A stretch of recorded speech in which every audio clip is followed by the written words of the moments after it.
Tribuners, Pendi, 40 tahun, warga desa Trianggun Jaya, Kecamatan Muara Lakitan, Kabupaten Musirawas, tewas setelah kepergok melakukan pencurian jengkol. Kejadian berlangsung pada Minggu 6 Oktober 2024 sekira pukul 11 siang di desa Trianggun Jaya, Kecamatan Muara Lakitan. Korban diketahui tewas setelah dikeroyok oleh pemilik kebun. Diketahui pelaku dalam kejadian ini adalah Darmaji, 40 tahun, dan Purwanto, 42 tahun.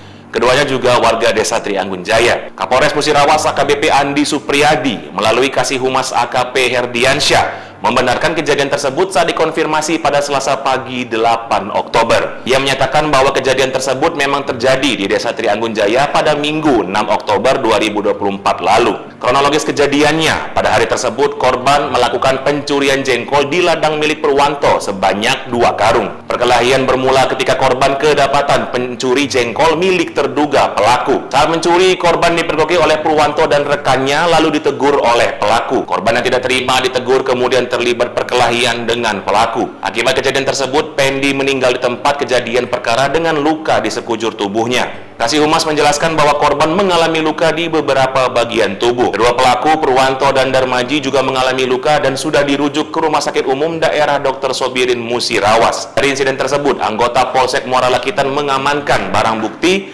berupa sebilah pisau, sarung pisau, topi, tas berisi uang, dan beberapa barang lainnya. Polres Musirawas melalui Polsek Muara Lakitan turut menghimbau kepada pihak keluarga korban agar tidak melakukan aksi saling balas.